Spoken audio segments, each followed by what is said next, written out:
Hi everyone, how you doing? Good. Good. So my name's Thomas Johnson III, but you can call me Tom. I graduated from Lake Brantley in 2012, where I rowed all 4 years, then went on to Syracuse University, where I was fortunate enough to get a scholarship, and be able to go outside of the state to pursue an education. I got my degree in economics, and currently I'm working for the Seminole County Sheriff's Office. I'm going through the academy right now. Once I'm done with the academy, I'll be a road deputy, and I'll be working with Financial Crimes Task Force for the county. A couple of things that I wanted to touch on tonight, because I know a lot of you have a lot of questions, and so do your kids, on what it is to go through this experience to get to college. So a couple of things I just want to touch on is the two most important things that you right off the bat that you have to have are, one, the grades and the erg times. So having that said, you want to have your kids from their freshman year, academically and athletically push themselves, take those APs, take those honors, because those were what the college admissions offices are looking for. When it comes to 2K times, for lightweight men, you usually want to be around 640 to 630. That's the golden standard. And then for heavyweight men, 630 to 620. And the same thing for women, but only a minute off. So for lightweight women, 740 to 730. And for heavyweight women, 730 to 720. Another thing that's huge is extracurriculars. LBRA is a good way of being an extracurricular club, because I know LBRA still isn't recognized as a school-funded sport here at Lake Brantley. Another thing, is you want to do like Beta Club, NHS, your academic honor societies, whatever you can do to kind of set yourself apart from the rest of the field in terms of recruiting and just making yourself a more well-rounded individual and candidate, for being looked at for college admissions and, potentially getting scholarships and all that good stuff. Another thing that's crucial is SATs, ACTs, and AP, subject tests. I know when I was in high school, I didn't really like doing it, but my parents forced me, to do SAT prep classes, starting when I was a sophomore and junior year. Taking the time and extra effort to actually invest in your tests for all that, for standardized testing, can really help you. Another thing is that you want to be able to be proactive and show initiative, because coaches, they're going to reach out to you, but they can't always keep tabs on who all is talking to them at once, because they have many other facets to their jobs, just aside from recruiting. They travel through teams, they have practices and whatnot. So what really shows initiative on your part is if you email these coaches, just kind of keeping tabs, ever so often, telling them how your racing season's going, telling how, how you're doing in the classroom, just showing something to them that articulates to them that you are putting forth that extra effort, to go the distance when it comes to setting yourself apart. Another thing that's huge is around July 1st, your junior year, going into your senior year of high school. This is when coaches can actually start reaching out to you on the telephone. Up until then, the only contact that they can have with you, because NCAA rules, is just emails. They can kind of just send something to you through email or in the mail, but it's kind of only a information basis. They're kind of just telling you what their program or school is about, and they can't really get into much further detail until July 1st of the summer of you going into your senior year. But that's why you should be proactive and show the initiative on your part to contact them so they can talk to you. Because if you initiate conversation with them, that's all fair. They can't initiate it with you, because that will be a recruiting violation for them per NCAA rules.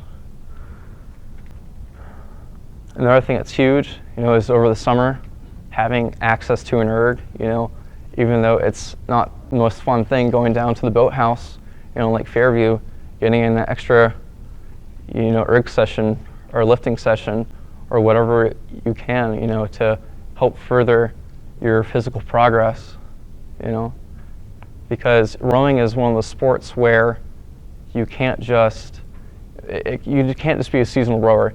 You have to be year-round rowing. That's the only way you're going to get better, is if you constantly keep pushing yourself day in and day out. Hey Tom, can I ask you a question? Yes, absolutely. Great. So just out of curiosity, so you talked about some of the ERG scores Mhm. from a senior, high school senior standpoint. So what does an ERG score look like for maybe a first or second year college student? Does your coach expect you to go down? I mean, is that the same range? Can you talk about that a little bit? Yeah, absolutely. It's actually a really good question. With high school training to college training, it really is night and day. I mean, I remember when I left high school, I was around a 6:30, but then when I got to college, I automatically went 6:18, and by the end of my senior year at college, I was going 6:04, 6:05 on a 2K. And it's just the level of training that they give you is just going to push you that much further.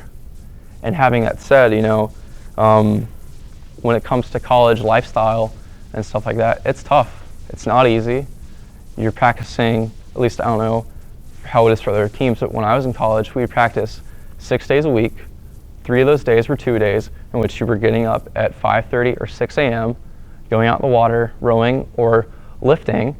And then you had a class at 8 a.m. all the way till 2:30, 3:30, only to be rowing again or lifting again at 4 p.m. till 7 p.m. at night. And then after that, you're so tired that you don't want to do anything, but you have to. You have to keep up your studies, and all the classwork that you couldn't do during the day because you're not a normal student. You're really not. And that's why when and if you your kids get to that point, they'll say that they're student athletes, not athlete students. Academics is the end all be all thing that they're there for. Another thing that you want to tell your kids that during the recruiting process is to not choose a school just for the type of team they want to be on. They should choose their school for the type of education that they want to get, and more specifically for whatever degree or major that they might want to get. I know for example, when I went to college, I was a geology major and I wanted to be in the petroleum industry, only to end up changing it 2 years later to get my degree in economics. So, you really want to do your research on the different programs and everything you can. What you can do is when you're in high school with your students, they can't go in officials till September, I believe it's September 4th of their senior year, and that's when coaches will extend officials out to them. But what you can do in the meantime is go on unofficial visits. You can arrange a visit with the coaching staff, and obviously on your own accord. You go up to the school and they'll show you around. They'll show you to the different programs. They'll introduce you to academic advisors and all that, so you really know what you're getting into. And having that said, another thing that's very crucial to the student athlete's success is the academic support systems that they have in place. When I was in college, I just graduated this time last year, in the spring of 2016. My entire 4 years of college, they made us have what they called mandatory study hours or study table hours, and which we had to fulfill a certain amount of hours a week. It was usually 12 to 15 hours of additional study time. They would have us come in, we would swipe our ID cards, and it's just like you punching your time card at work. Punch it when you get in, punch it when you get out. And that way they're holding their student athletes accountable, for making sure that they're getting the necessary studying done so they can perform in the classroom as well as out in the field, water, on the court, or whatever you will.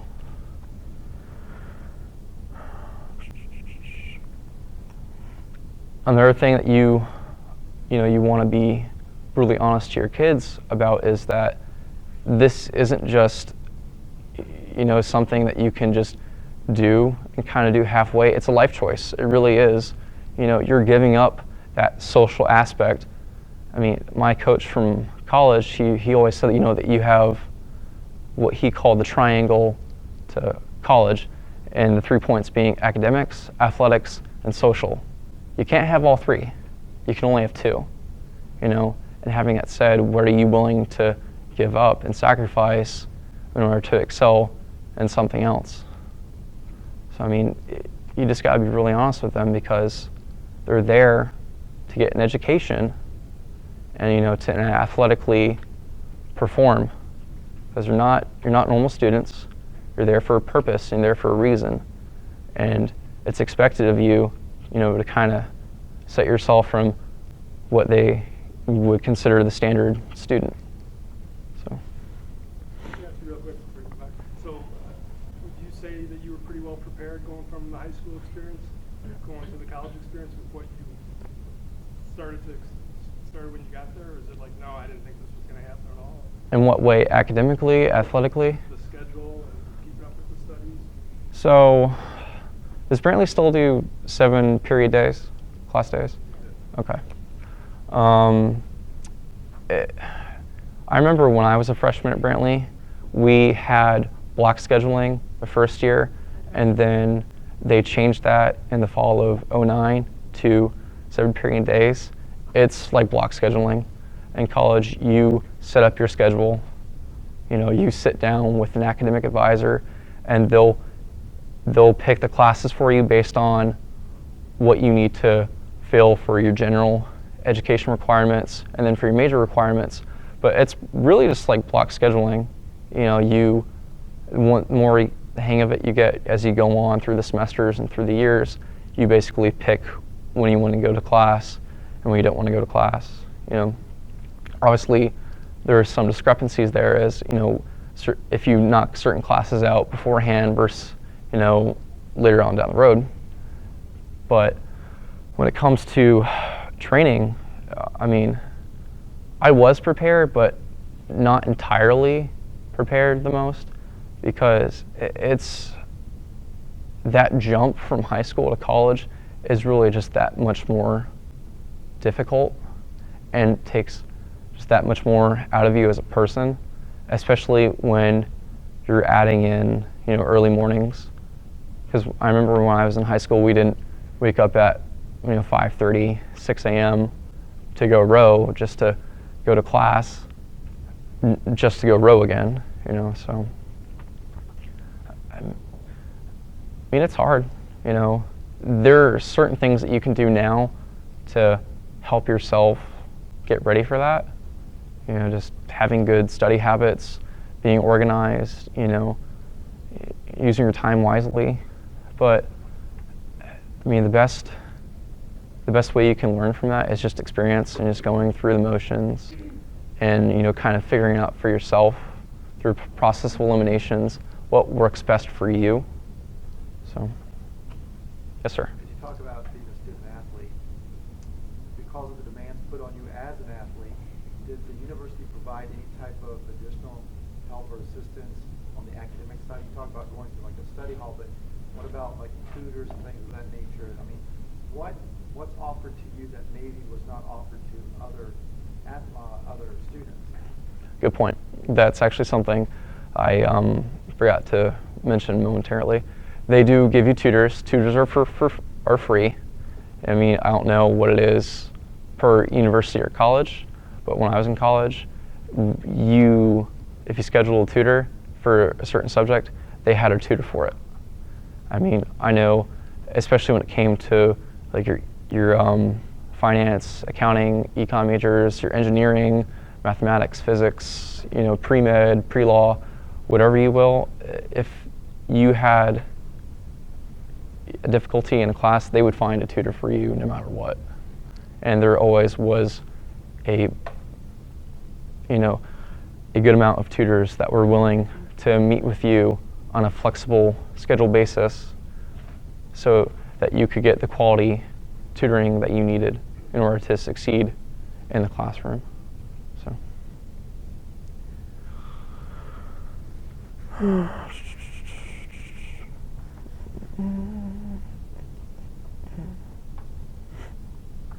Another thing that you should really have your kids do, if they haven't already done it, is get a Be Recruited account, because that's a huge way. It's called Be Recruited.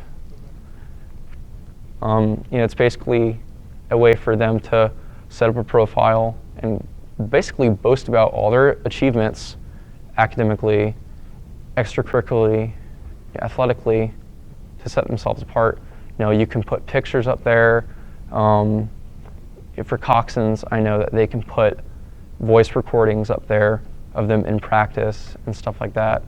I mean, something like that is such a huge platform for you to be able to articulate to coaches what you can do, and kind of give them a little looking glass into what you are and what you provide as an athlete and as a student.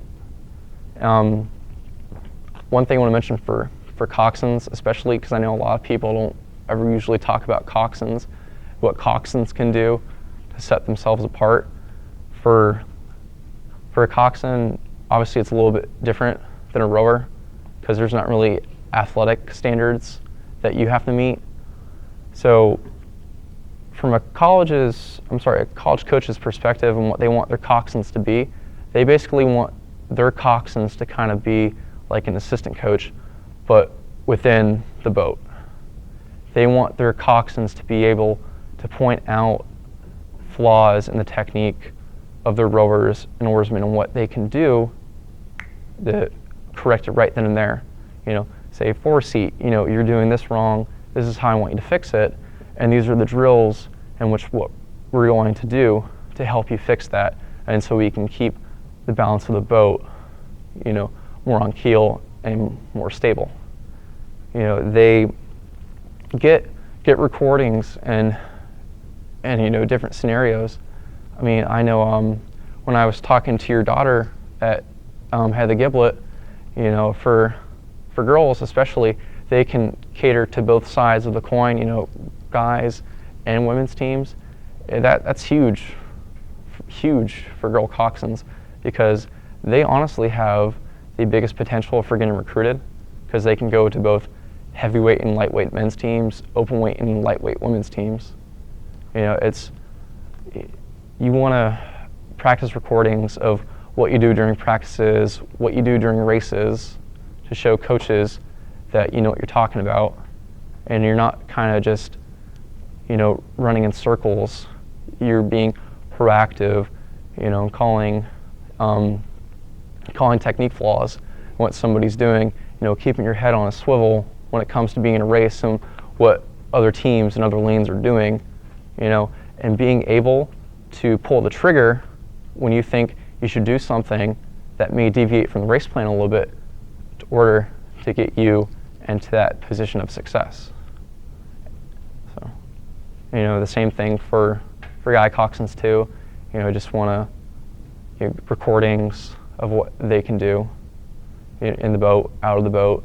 So another thing that's huge is if coxswains participate in the workouts of their rowers, they will earn 10 times more respect from the people that they command out in the water than they did before, when they know that they're grinding day in and day out just as hard as they are. Because even though you row an 8 boat, it's not 8 people in that boat, it's 9. So.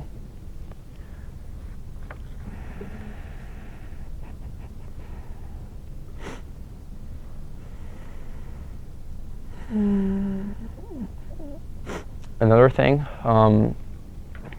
in the summers for kids is doing performance camps. They in the summers they have SEJs, which is Southeast Juniors. They have Penn AC. I know Navy does a camp. What was the camp that you went up to? Junior National. Okay. They have that. Junior National has that.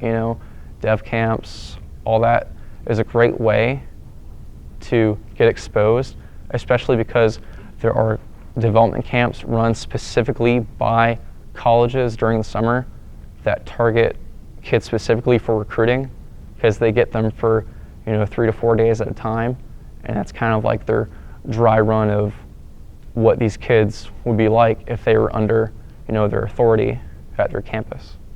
So that's pretty much all I can think of. Any questions? Sure, Tom. Another question about living situations. So I know some schools put athletes together, some schools will segregate or won't segregate athletes. So just kind of from your experience, what did you, how was your living situation in school, and how did that either help, reach your goals, or how did it, put a roadblock in front of you, or did you have to overcome anything to maintain either your grades, your study habits, or talk about that a little bit. What were your challenges, I guess? Did it have anything to do with your living situation, or did Syracuse kind of set you up so that it was easier for you to work as an athlete, student athlete? Absolutely. So when I was a freshman, our freshman coach right off the bat paired us up with another freshman for our first year. It just was easy. We both had the same living situation, the same schedule. It just was conducive for us academically and athletically. And then obviously your sophomore through your senior year, you have free reign to do whatever you want. I actually lived outside of with other people off my team my sophomore through senior year, and I do not regret that one bit, because you know how the saying goes, don't bring your business home with you.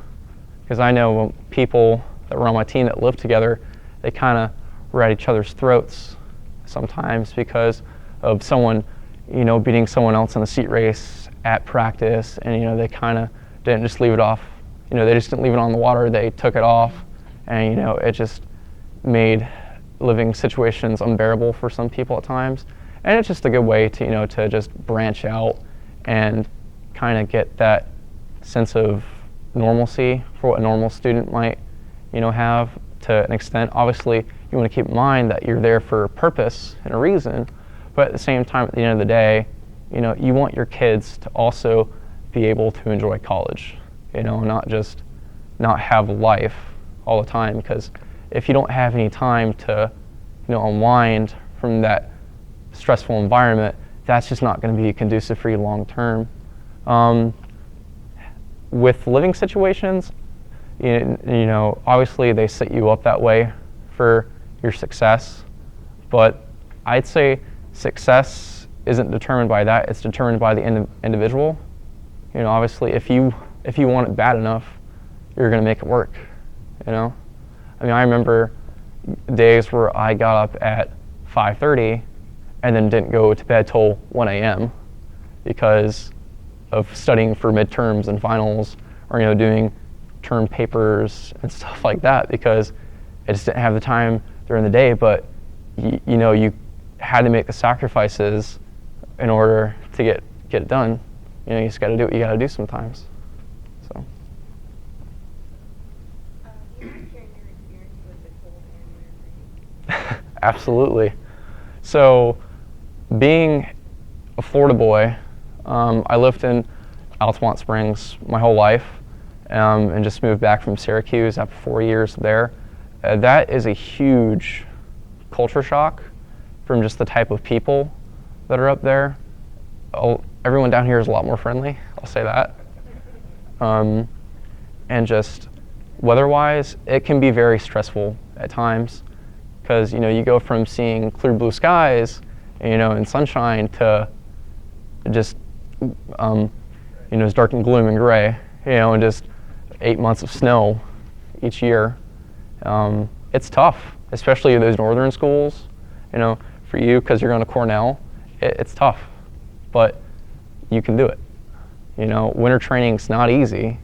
And for when I was in college, we had winter training from late November when we got off the water just before Thanksgiving to early March when we went down to Clemson for spring break training.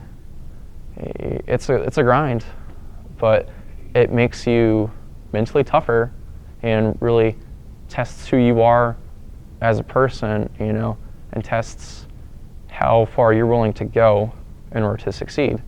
And I know that when I was a freshman, we had 19 kids recruited originally in our recruiting class, and I only graduated with 9 of them.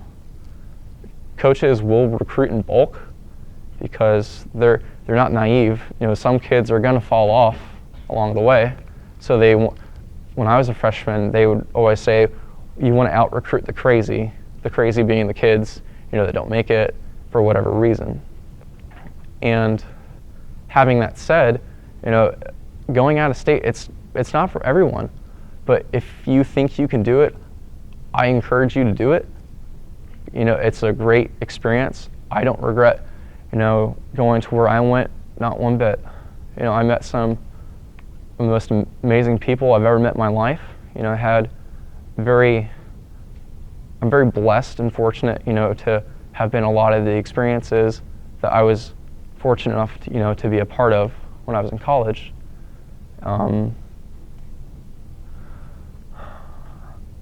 Another thing, don't be afraid to go to like a Division II or III school that you could still get an amazing education at. Yeah, it may not be the same athletic experience as, let's say, a Division I school, but at the end of the day, you're there for an education, not for the athletics. So, if you're offered a full ride to a Division III school, for example, and it has an education just as good as a Division I school, let's say you're only getting quarter scholarship annually, I would take that full scholarship over the quarter scholarship, because at the end of the day, money talks. And not only that, student debt, that's a huge thing nowadays. And how we had the housing bubble, in 08, 09, I kid you not, I see student loan debt being kind of like that next thing.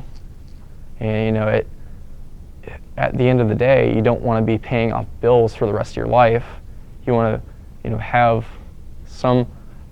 at some point you want to be financially free of that burden. But it's all perspective, and what you want to do and make the most out of your experience and what is best for you. So, any other questions? Good job. Thank you. Thank you. So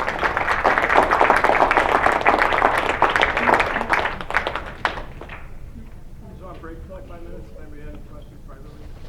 Yeah, sure. So yeah, Tom, are you gonna? Yeah, mind sticking around for a few absolutely. minutes? Okay, so I don't mind whatsoever. Tom, please feel free to pop over. We'll take a break for a couple minutes, like Tim suggested. Tom. Your dad go to Berlin too? He did. And he was a cop in Seminole County? Yep, still is. Oh, okay. Still is cop.